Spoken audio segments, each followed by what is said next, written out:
What of the opposition?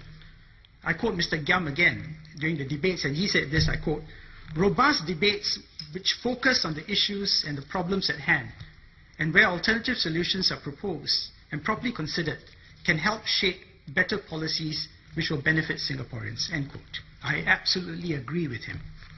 It is only by debating alternatives that the real strengths and flaws of a policy or proposal will be appreciated and revealed. But that is not what we have been getting from the opposition.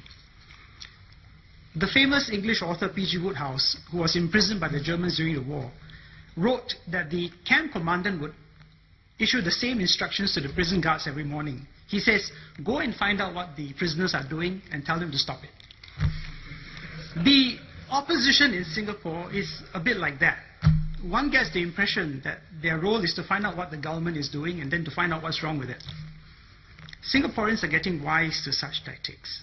No plan or policy is ever perfect or benefits everyone in the same way, and so it doesn't take a particular genius to think of criticisms.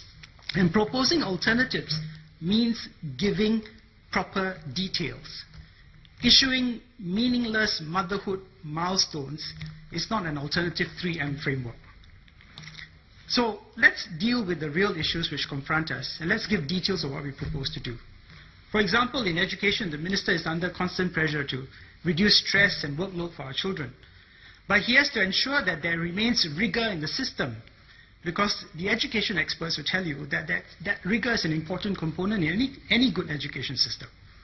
And he also has to ensure that while opportunities remain open to all, the system must continue to recognize, encourage, and push a little bit harder those who can do better. For CPF, we can debate lowering the CPF minimum sum and the call for Singaporeans to withdraw more money sooner. But you also have to say what the government should do if people run out of money.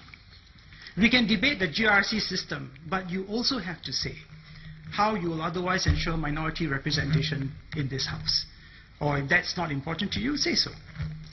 We can talk about increasing social spending, but we also have to address revenue.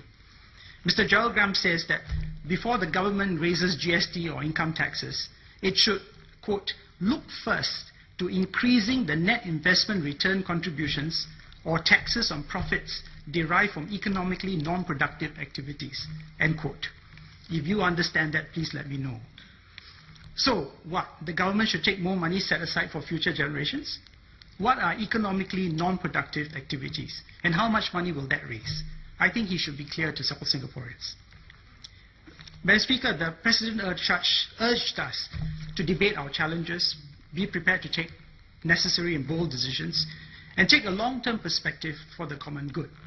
Every government and every political party in the world claims to do this. But we have actually been doing it. We have been showing the world, the rest of the world, in the last 50 years, what can be achieved with honest and realistic policies and constructive politics.